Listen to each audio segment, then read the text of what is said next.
And so I started studying in history, and I found out the same thing happened on March 3rd, 1933. Roosevelt did the exact same thing for the exact same reason, leading to the exact same result. And so studying past periods that didn't happen in my lifetime, like we haven't been through a war before, and we haven't been through a civil war, or we haven't been in this circumstances. So the three big things that are happening in our lifetimes that we have not been through before are the creation of an enormous amount of debt and printing of money to monetize the debt. That's number one. And so we'll talk about inflation and where we are in that cycle. But I'm like a mechanic. I'm not ideological. I'm just like, what are the cause-effect relationships? How does that dynamic work mechanistically? But it produces inflation. The second, but very interrelated to this, is the large internal conflicts that we are having. Populism of the left and populism of the right, and values differences that is producing a conflict. Populism means that some representative who will fight for me on my cause against the other side. That means not compromise, not be in the middle, but to fight to win at all costs. And when we have that populism, brought about also by the largest wealth gap differences, largest opportunity gap differences, and so on, that type of conflict I have never seen in my life. But that also happened in the 1930 to 45 period. And so I needed to go back and study that over time. And then the third is the great power conflict. In one of the episodes of Andy Young's podcast, investor and author Ray Dalio joins him to talk about the shifting global order as well as currency and inflation lessons learned from past times. Dalio also discussed the possibility of a civil war as well as the reasons why capitalism needs to develop. Ray Dalio is well organized for learning history in order to gain an understanding of the connections that exist between particular occurrences and the factors that led to them. He does this because he is one of the opinion that the economy does not function in a random manner, but rather in a mechanical one. Because of this, he believes that each occurrence in the course of the economic history can be tracked back to a certain set of circumstances or causes. Dalio is one of the opinion that there are events that are taking place right now that have never taken place in his lifetime before, but that these events have taken place in the past. When 1945, when this world order began, as all world orders, there's a war, there's a dominant power. The dominant power sets the rules. And when the dominant power sets the rules, then you have a period of peace and prosperity. And so the United States in 1945 had 80% of the world's money. It had half of world GDP. It had a monopoly on the military power. And so we came into the American world order. That gap, that power gap, has shrunk to be approximately equal with the other side. And we're having a great power conflict. So you have to go back to that period of time. And I've seen that period of time happen repeatedly. When these three things happen repeatedly, it's a very dangerous set of circumstances. So we are in a position on the financial one to be in a position where you cannot raise living standards by raising money and credit. In other words, if you increase money, then the value of money is going to go down. And one man's debts are another man's assets. And so when they get negative returns by holding a debt asset, they're going to sell that debt asset, and that produces a problem. And that's over a period of time. And so the Romans, for example, put less gold into gold coins. And so you saw it in its way, and that certainly produces kind of the inflation, because you can't raise living standards by printing more money.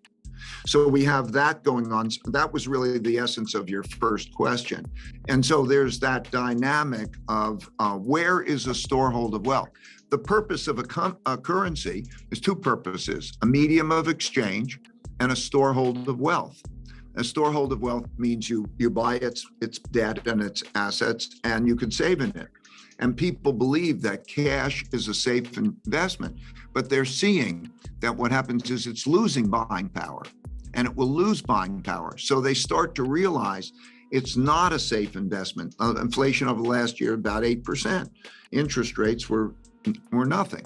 And so there was an 8% change in buying power. That kinds of changes and sort of reinforces the inflation cycle. We pay too much attention to one currency in relationship to another currency and not enough attention to the fact that those aren't the choices. It's a choice for transactions, but it's not a choice for storehold of wealth.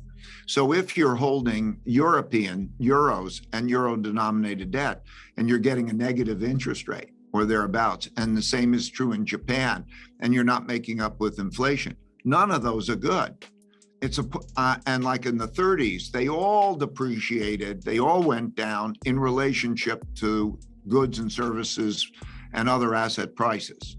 So what you see is all the currencies along those lines are sort of tied to each other, and they're bad storeholds of wealth, and that's why you see moves to other assets.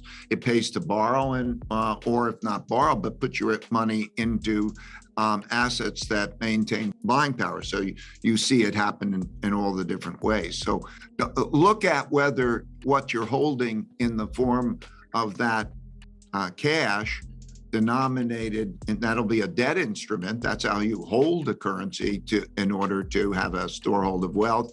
Look at its real returns. Yeah, and you use gold in your book as a standard of reference, which is something that most people are familiar with. One question that did pop into my mind when I was reading your book was whether the phenomena you're describing are tied to the rise of crypto over like this last period of time, because it seems like people have been casting about for, in some ways, alternative to fiat currencies that aren't gold. Is that something that you think is an outgrowth of what you're describing? It has the form together of what is money. I mean, it's Genesis. What is money, and how can we not only digitalize it, which makes it some extent efficient, but also the real questions. Can it maintain value so it will not be depreciated by central banks? That's a key thing. Can it be transferred, used all around the world, accepted for purchases and sales all around the world? Then it has to do with issues like, can it be private? There's a saying in gold's case, which is, it's the only financial asset that you can own that is private and you can move around, that isn't dependent on somebody paying you money, paying you something. So as a medium of exchange. So crypto, those in a fiat world naturally becomes a alternative consideration. And the fact that it's gone on something like Bitcoin, I guess about 11 years, and it hasn't been hacked, and it is working in that way, has its particular appeal. It has big issues. It's not a private asset. It is easily outlawed. It doesn't constitute a high enough percentage of wealth. It's like right now, for example, Bitcoin's worth maybe $700 billion or so, and which makes it a small asset by comparison to a lot of things. Like Microsoft is worth more than crypto is. And so it hasn't reached those particular stages. That's it for today's video. Let us know what you think and leave it in the comments section so we'll know what your insights are. Again, make sure to like, share, subscribe, and click that notification bell for more updated videos about the business world.